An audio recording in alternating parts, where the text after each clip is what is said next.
Мен кече интервьюну берип алып, өзүмө шок болдум. Ушундай менин подзащитныйымды ушунча ишенчелем. Ушунча 10 жылдан бери үй бүлөлүк адвокат болуп жүрчүмүн. Ушунча бир кичи пейилдүү үй бүлөсү өскөн киши деп жүрчүмүн. Анан президентке кеткенде эле ажыдары болуп калып, калпычы болуп эле 200 болуп калганда ушунча мен жаман болдум да, өтө жаман болуп нерв болдум. Бул кандай эмне ушундай бийлик барган кишилер бир эле жасаматта өзгөрүп кетеби же кандай болуп кетет деп. Журналистке суроо берди. Муфти боюнча бул кандай дейт. Биринчи муфти жөнүндө аларды президентибиз жок деген такма-так маалымат менен бербейби? Ушакты алып алып эле жайылтып атат. Ал ушак эч бир далил жок. Жок дегенде Бакыт Нурдиновдон сурап албайбы? Өзү дайындады, сен ревизорсуң деп. Мына мага чейин Бакыт Нурдинов көп жерге интервью берди. Аны мен айткан сөздөрүн кайталап эле коеюн. Бир гана мага тиешесин айтайын. Ал журналист бергенде эмне деп айтты? Мен Токталовду өзүм койгом жумушка дейт. Аягын айткан жок. Эмне жумуш менен кетти? Эң аягында айтып койду. Экстремисттерди, террористтерди, хизбуттарды коргоду эле дейт. Эмне кылды? Көңүлмөн буруп айткан жок. Токталиев деген менин адвокатым оппозицияны курган, пропозицияны да коргон, карапайым мусулмандар да коргон. Мен үй бүлөмдү толук коргон деп айта алган жок болсун. Бул эмне? Уялдыбы? Мен адвокатымды айткандан. Ошону такып түшүнө албадым да. Анан кийин айтып атпайбы? Мен дейт, эң жакын кишим бар дейт. Арзек Бурханов дейт, депутат болуп чогуу жүргөн дейт. Ошо түнө жетет. Ошол мен табыштагам дейт. Сен барып муфтиге айткын, ызы-чуу өткөрбөй, тигинде мындай кылбай, ошого айт, ызы-чуу өткөрбөсүн деп. Айтсам, ал барып Токталиевке айтып коюптур. Токталиев тескери барыптыр, жеткизиптир. Сен арыз жаз дептир, ошонун ызы-чуу чыгып кетиптир дейт. Эгер ошондой болсо, 24 январда президент Саржапар өзү муфтиятка келген да. Териштергенге. Эмне болуп атасың, эмне тынч болуп атасың. Мен ошондо туруп айткам да. Арзыбек Бурханов сиздин атыңыздан келип, момундай мага резюме карматты. Ошону Садыр Жапаров карматты. Берди.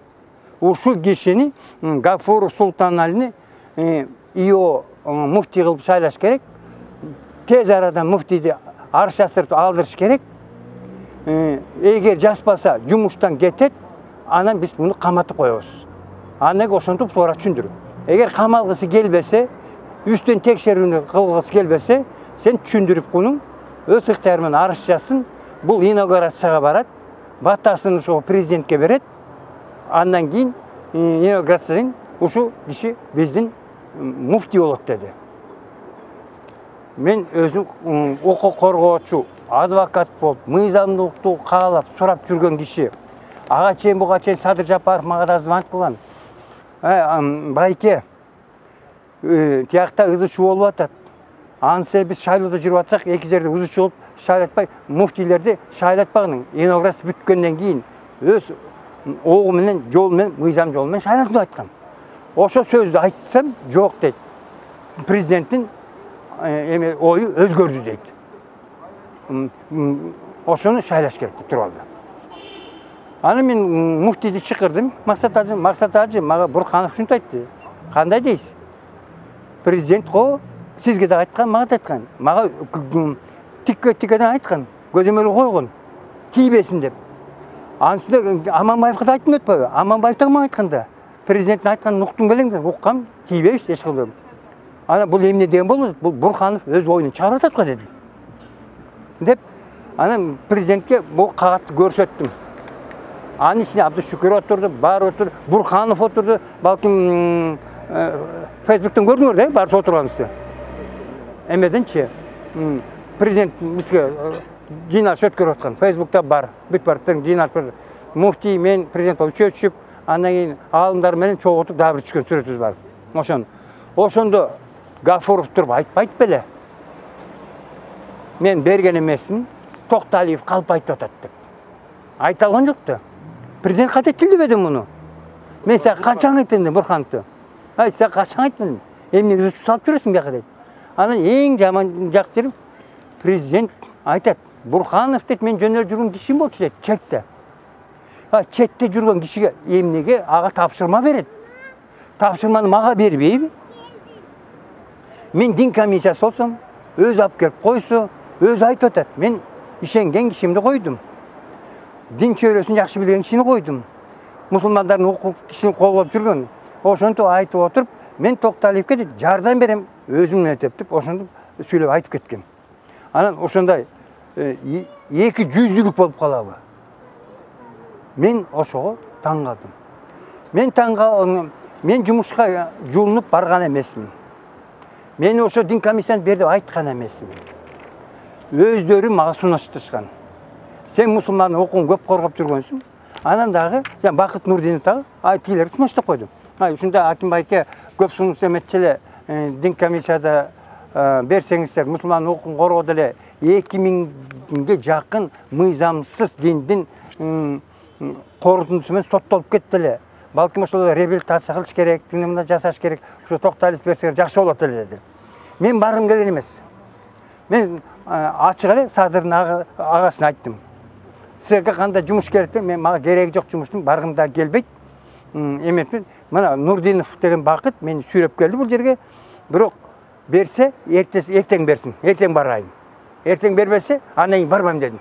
Себеби мен күткөм, эртеси шайлабайт мени, койбойт депчи. Канча бир күндө болуп койсом, мен ушундай ультиматум коюп атсам. Десем, айтканда эле түн ичинде мага звонок кылат. Аким Байке айткан эмес, сизди дин комиссияга эртең бекитип кетем деди. Мына айткан сөзү. 10 болуп атат. Мен акыркы указ менен кол коюп сени бекитип кетем, сиз барып иштеңиз деди. Болду ден, кирдим, иштедим. Областын баарын кыдырып чыктым. Бир киши мага каршы чыккан жок. Терс критика да айткан жок. Бүт партияң аалымдан кеңси бүт сүйүнүштү. Акыркы жолу дейт, бир атеист эмес, динди түшүнгөн киши, биздин укукту коргой турган киши келиптир деп, баардык жерде мени сый урмат менен тосуп алып турушту баардык жерде. Мен Садыр Жапаров эртең президент болуп калса, анан баланча жумушка барам деп эч көзсөгөнсүм. Укук коргоочу мен кишилерди таандабайм. Оппозициясына, пропозициясына бүт баарын коруп, бийликке тике-тикени айтып жүрүп, Садыр Жапаров 12-жыл камагында өздөрү чакырып алып, сен саясий адвокатсың, бизге адвокат болуп бер деп, мен ошондон бери адвокат болуп, андан кийин митинг пикет болуп калганда Садыр өзү түрмөгө, Сабыр өзү кармалды, иниси кармалды, бүт баары камалып атты. Анан ушунча мен ошо кезде Чубак ажында адвокат болчумун. Такай мени сурап калчу, түлө бергенде, той бергенде, же бирдемке жакшылык болуп тамак чакырганда, Такай айтчу, Аким Байке Чубак ажынын сиздин тилиңи алса алат, Чубак ажын чакырбайсызбы, шулардын батасын алалы деп. Анан Такай Чубак ажыны мен ээрчитип алып барчумун, үйлөрүнө, бүт баарына. Ошондо Чубак ажы ошондо үйүнө отуруп бата берди. Садыр Кудай буйруса сен президент болосуң деди, агасына дедим. Анан ага чейин атасы, энеси өтүп кетти, атасы өтүп кетти, тигини болуп кетти. Анан өздөрү айтып калды, эми Байке дейт. Сиз Байкеле болуп жүрүңүз деди. Бирок атабыз жок, апабыз жок, өтүп кетти. Сиз бизге атадай, энедей болуп калдыңыз. Ысык суубузга чыдап жүрөбүз. Күндүр түндүр биз менен бутубузга бут, колубузга кол болуп жүрөбүз. Кимиси камап койсо дейт, сиз ошол жерде жүрөсүз деп ошентип айттым. Акырында эмне болду? Дөөлөт деген иниси операция кылабыз деп почка боюнча Пакистанга бара турган болуп калды. Биздин ГКМБлар уруксат бербей койду. Посольство бул экстремист террористтин үй бүлөсүн киши барганда жаман болуп жиберип берди деп Пакистандар бербей коюптур эмени, визаны. А мен Пакистандардын элчиси жана көп кишилер мени таанычы. Себептери мен Пакистандардын укугунда коруп жүргөм. Көп. Мени абдан жакшы ар бир урматтап, сыйлап тостурчу. Анан мен кирип бердим. Булар ала албай жүрүп, бир айдан бери ар кыйналып жүрүшүптүр. Бир айдан бери мага айтпайт десе, Байке сиз келсеңиз сизге жазып бер деп 1 сааттын ичинде жазып беришти. Viza жазып беришти. Oturduk, bir saatga жетip жазып берди. Viza ketти. Ketkenden keyin qayta tiyakı barganda dövlöttü. Oşaktın spetsслужбалары барган жерин текшериптир. Бизди спецслужба звонит кылып туруп, силерге террорист экстремисттин үй бүлөсү кетти. Депортация кылып жибербесиңер, жардырып жиберебиз, силер ушуна чоң зыян алып келет десе, алар чочуп кетип келиптир. Анан кайта мен посол чакырды. Посол чакырды, кайта баягы документтер көтөрүп бардым. Мына агасы саясий адвокат. Мен саясий адвокатмын, агасы болсо саясий туткун. Камалып жатат. Эч бир мыйзамсыз бузулуп камалып жатсам, посолчо окуп, мен жазган арыздарымды ходатайство өтүнүштөрүмдү көрүп алып, бүтүн бийлик кайрылган барын окуп чыгып, ошонун копиясын Пакистанга жиберип берди. Бул жөн эле саясий куугунтукта жүргөн агасы туугандар бар экен. Ошону жөнөмөтөп деп, ошо менен ал ошага калып дарыланып чыккан. Азыр социалдык тармакта жазып Анан да кайттым. Жакындан бар дөөлөткө барып, "Май дөөлөт" дедим. "Бул эмне кылганыңар?" деди мени. Шылдыңдап. Ата барында менен кармап жүрүп, "Жөн эле айтсаңар кетет" десем, мусулман коому болуп шок болуп атат, айтат. "Байке" дейт, "Укпаптырмын" дейт. "Мен өзүм шок болуп атам" деди. "Барып айтайынчы" деди. Барып айтайынчы, эмне болуп атат. Анан баарынан дагы үмүт өтөт. Жеңеме барып, Айгүл барып сурап көрбөйсүзбү дейт. Ошого бир айтпайсызбы дейт. Эмне, Майра Макай болуп калды дейт, жеңеңиз. Ошо чечип калды дедим. Ага барбайм, эч кимге барбайм дедим. Эч бир жумуш сурабайм дедим. Силер мени шылдыңды калдыңар. Мени жөн эле чакырып алып айтсаңар, бизге ушундай бир киши орун керек болуп атат, беребиз десеңер, берип коймокмун дедим. Ага чейин кандай болду? Мага Бурхановтар, анан Искендер Айкуртур айтат. Булар муфти жактан колдоп атса, мынтет, муну сенин ордуңа дейт, Медер Карабаев деген бар дейт. Милицияда 10 отделде иштеп, экстремисттерди камап жүргөн. Ошону алып келген Ташиев дейт. Ташиевдин таластык, жалап аттык, тиги дагы жалап аттык, бир жерден ошону коюп кетти дейт. Мен Ташиевди күнөөлөй баштадым. Бул эмне деген Ташиев? Ташиевдин адвокат болгом да. Талант Мамытовдун адвокаты болгом. Абсатаров бар, 10 отдел директор антикоррупция. Анда адвокат болгом. Булар эмне мындай Ташиев эме кылып атат деп Ташиевди күнөөлөй басам, Ташиев тиякта болуп жатат, мага кече телефон чалды. Муфтинин сотунда отурганда, сотунда катышып атканда. "Ай, Байке" дейт, "Мен тынчым жанды койгулачы" дейт. "Мен дарыланып чыгайын, дуа берип койгула. Мен андайга катышкан эмесмин. Мен өзүм айтып кеткем, муфтийге тийбегиле, Токталиевге тийбегиле" деп. "Сиздин жакшылыгыңызды билип туруп, кантип мен сизге ушуга барам" дейт. "Мен ага барган эмесмин. Мына Алла турат, дуа бериңиз" дедим. Андан айттым, "Кечириңиз, Алла шыпа берсин, айыгып чыгыңыз." Ал айтты, "Мен чыгып келсем, ким провокация жасаса дейт, өзүм ошолорду такташып алам" деди. "Сабырлуу болуп туруңуз, өзүм такташып алам" деди. "Ким ушунун баарын уюштурса" деди. "Ушуна жасап атса" деди. Мына меники анан эми жанагы ким Медер Карабековдун. Ал мен жакшы тааныйм. Ал менин баламдын досу. Мага келип жүрчү. Анан айтты, "Аяш ата" деди. "Мен 10 отделде иштейм, көп уюмдарды билем" деди. "Кайрымдуу. Сиз мага кат жазып бериңиз, акча алышат экен уюмдар. Ошон банктын кагыздарын алып келип берейин" дейт. "Сиз ошону жазып бериңиз. Ошо акча түшкөн акчалар чет мамлекеттен, Арабтан түшкөн мыйзамды колдонуп атабы же жокпу?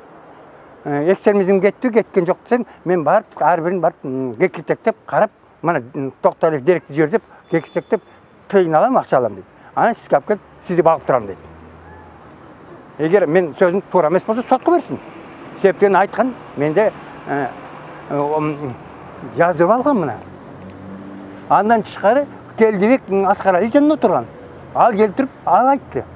Минтип, ага, Келдибек дейт. "Сен арыз жазып койчу муфтийдин үстүнөн" деди. Меники болболду. "Арыз жазсаң" дейт, "муфтийди титиретип, кеттеп эметип, аяктан акча сырып келейин" деди. Муфтияттан. Мына ошондой кишини алып келип коюшту. Анан Медер Карабаев эмне деп атат? "Аяш ата" дейт. "Мен билген жокмун" дейт. "Мен резюмемди сурашты эле Садыр Жапаров" дейт. анан Бурханов карматкан дейт. Анан мен түшүнгөн эмесмин дейт. Ошолор Асад Жапар калпа берескен. Мен түшүнгөн эмесмин дейт. Анан отурсам эле телевизордон угуп калдым интернеттен. Токталиев тиз түшүп калып турса, мен сиздин ордуна келип калып турмун. Өзүмө неудобный болуп атат деп койду. Мына момунтип айтылган сөзү. Мага неудобный болуп атат да. Көрсө, бул атай провокация жасаган келип атыптыр да.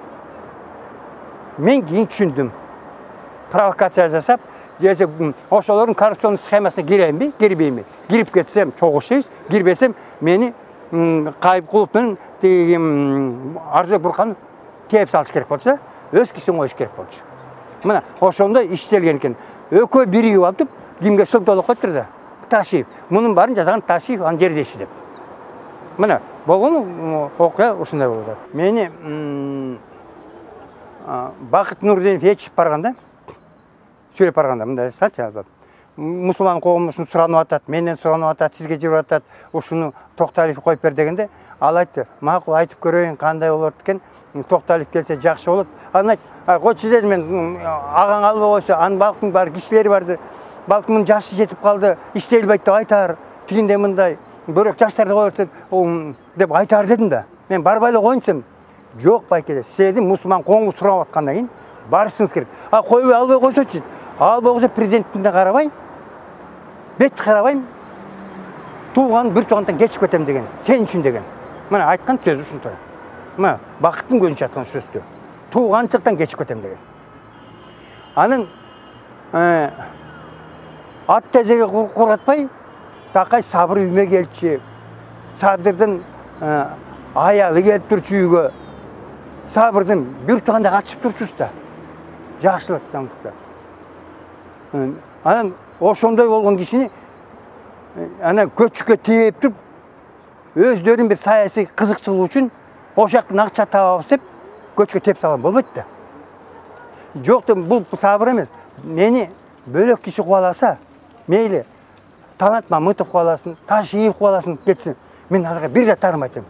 Себептен алар мен аласа бересем жок болчу. Себептен адвокаттык гана иш жасагам аларга.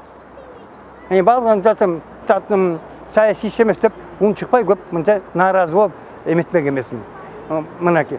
Андан бөлөк киши айтатам, бул адам бул эми өзүнүн жакын кишине ушундай мамиле жасап аткан президент элге кандай мамиле жасайт деген жыйынтыга келип атам да. Өзү туруп мен Токталиевди өзүм койгом деп туруп кайта калып айтып атпайбы? Токталиевди туура эмес, мен маалымат жеткизиптир деп, могу берген кагаздан тапшырмасынан баш тартып атпайбы? Президент айтпаш керек эле. Билген күнү дагы ал сөздү чыгарбаш керек эле. Аны пресс-секретарь же пресс-служба айтыш керек болчу. Президент айткандан кийин өлсөңөр да талсаңар дагы Максат Ажыга бир иш кылмыш тапкыла да, таппасаңар жумуштан силерди кетирем, ушуну камагыла деген. Кече соттор камалбай калбадыбы? Айласы кетип. Эмнеден кетти? Тергөөчү жазып кетти. 2 айга Максат Ажыны камайлы деп. Прокурор жазып келиптир, үй камагына чыгара ал дейт. Экөө карама каршы. Андай болбойт эч качан. Себептегенде прокурор түшүнөт. Эртең Максат Ажы акталып кетсе, прокурорду кызматтан алып чыгып сот иш козголот. Кече эле Садыр Жапаров ушуну кугунту көрбөдү эле саясий. Эмне муну иштеп атат, кайда өзү кугунтук жасап атат элге. Мен таң калбайм, эртең мага да кугунтук жасаса. Сен ушинтип салдың, айтып салдың, үй бүлө сырдын баарын айтып салдың деп. Мен андан коркпойм, мен чоочубайм. Мен адвокат, мен бетине, мен бир гана Кудайдан корком. Элдин баары сурачу, сен эмне коркпойсуң бийликтин бетине айткандан? Мен айттым, ооба, мен бирөөнүн саясий заказын аткарсам, коркмокмун, Кудай таала айтмак. Ким сага саясий заказ берсе, ошо сени коргосун дейт. Мени эч ким саясий заказ берүү адам укугун коргонсун, Кудай таала өзү сактайт, өзү коргойт. Чындык үчүн коргойт. Эгер мен чындык үчүн өлүп кетсем, түптү эле бешикке кетип калам. Мына, мен өлүмдөн коркпойм. Себеп дегенде Алла Тааланын буйругу менен гана сөйлөйм. Мунун байланышы эң кызыкчылыгы хач келатат. Хажы, ақша түседі. Жылыңа көптеген ақша түседі. Себебі Мақсатбек Ажы тұрады, ал ақша бөлішпейді. Дин комиссияда кем тұрады, Тоқталиев тұрады, аяққа милицияларға кімді кіргіздірмейді. Коррупция жолдан бермейді, телерге ақша жетпейді. Бірінші не қылыш керек? Тоқталиевті жұмыстан алыш керек, өз кішіні қойыш керек, мақсатқа кетпесі кетпейді, аны алыш керек, анын өз кішісін қойып тұрып, хастан түскен ақшаны алып жасық. Бұл сценарий бірінші емес, бұл сценарий Чувагажында болған. Чувагажыға мен 3,5 жыл адвокат болған.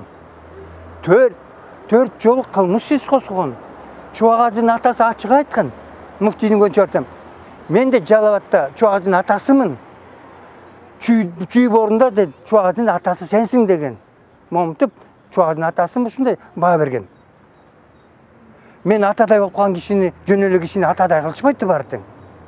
Чувагажы бір дағы не қандай саяси ішчасы да менен кеңешіп тұрчу. Садыр Жапаров чоң қата саяси кетіп орда кадр таңдауынчу. Бийликке келгенден кейін біз 10 чақты тажрибалы профессионалдар қорғап жүрдік. Барынтен келіп кішады забортым.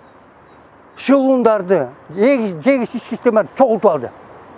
Ошолардың саяси тұтқын болып алды. Ошоны сөзім.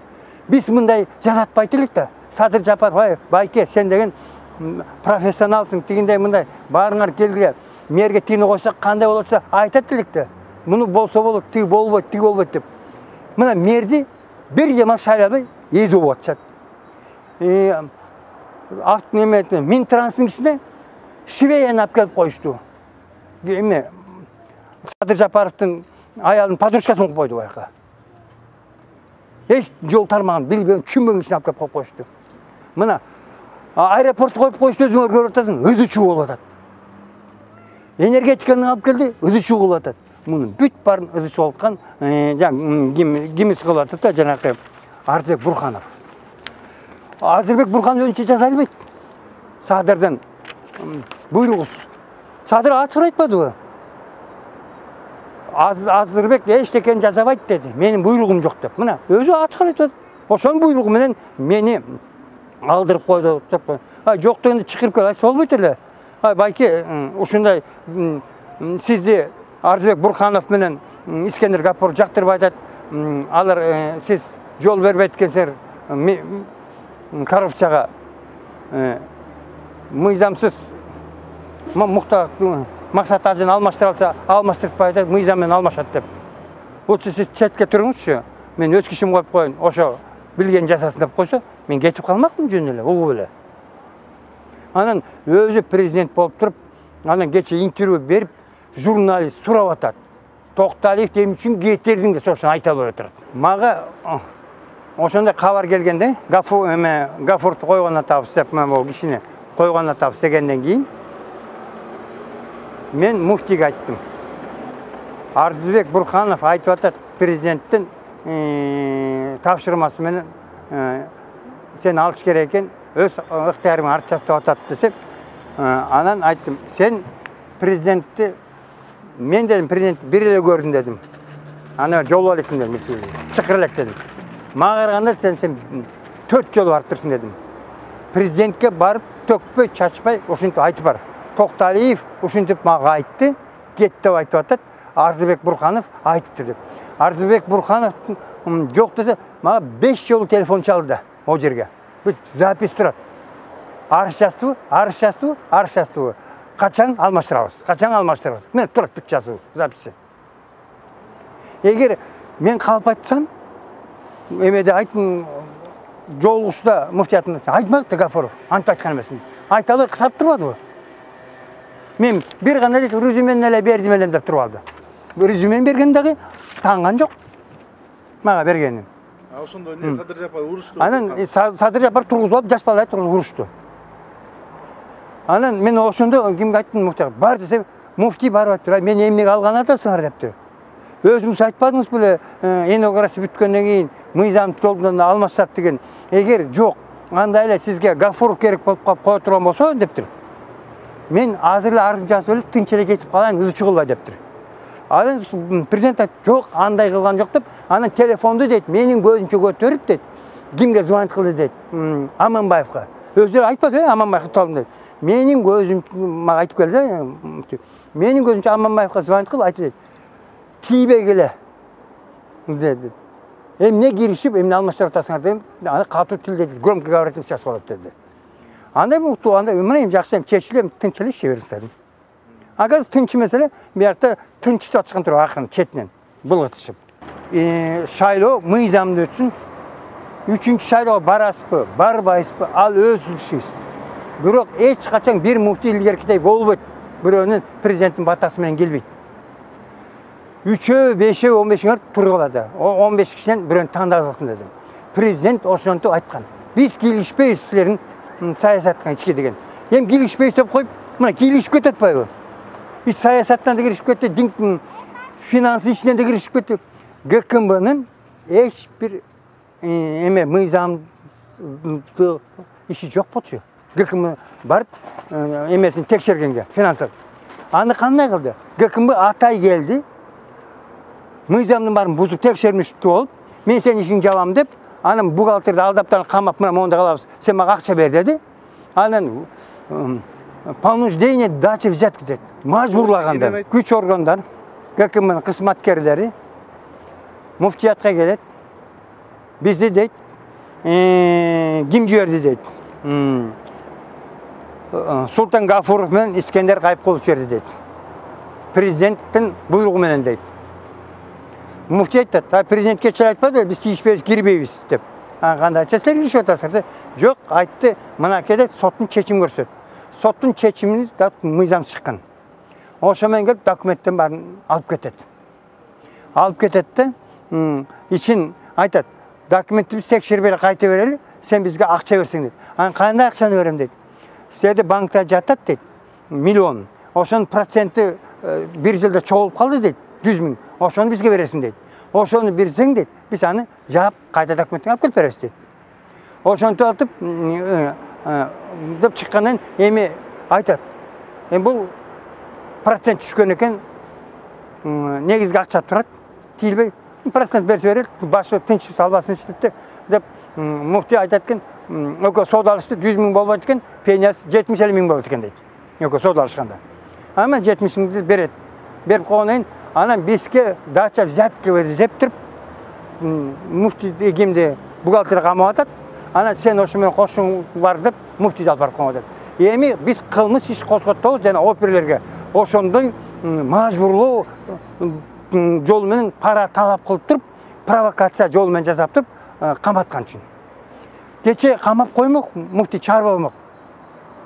Себептегенде прокурор өзү суранып туруп алды. Биякта мыйзамсыздыктар көп болуп атат деп. Муну камасак, эртең мен буга жооп берип калам, жолдош прокурор сот деди. Чыгарыш керек деди, үй камагына. Анан такташып алды. Мына ушул. Да бир нерсе бир эске түшөт да. 12-жыл баягы забордон секирип кетишпеди. Ташиев, Талант Мамытов, анан Садыр Жапаровдун секирди, бийликти басып алат дедим. Ошондо мени Садыр Жапаров өзү чакырып, мен сиз саясий адвокатсыз, коомго таанылган кишисиз, менде таанылган киши керек болуп атат деп өзү чакырып алган.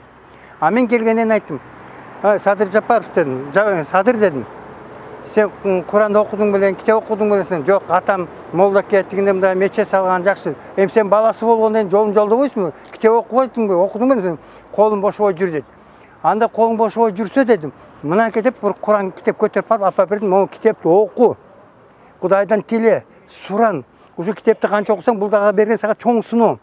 Ушу суноону жеңип кетсең, сен президент болосуң. Ушу китепти оку дедим, ошондон биринчи жолу мен иманга муну чакырткам. Биринчи жолу намазга түшкөн. Түрмөдө жатканда да мен телефонду суратчы. Ай байке, тиги бул кандай болот, тиги кандай болот. Анан аалымдардын адвокаты болуп жүрүп, билген эмемди айтып берип турчумун. Болду ошо. Ар бир хадис айтат, ар бир иш, аракет, амалдар дейт, адамдын ниетине жараша дейт да. Мени баарынан капаланткан, ызаланткан Садыр Жапаровдун кылган иши болду. Ал кандай иш болду? Isıkta, soğukta, gündü, Tүйінбі біз митингте жүрдік, тергеуде жүрдік, прокуратурада жүрдік. Көп кішілер қолдап жүрген кішілер көп болды. Күйерман болып. Түрмеден шығып келгеннен кейін, президент болғаннан кейін бір кішісін шығып қойған жоқ солға. Рахмат, сіздердің қолдауыңыз менен, Алланың бұйрығы менен келіп отырдым деп айтқандық. Мұны кимдер тегеректеп кетті, чөйлер тегеректеп кетті. Ичип жегендер тегеректеп кетті. Коррупционерлер тегеректеп кетті. Өзіңіз бұны барын көріп тұрасыңдар. Мына мен осыға өте наразы.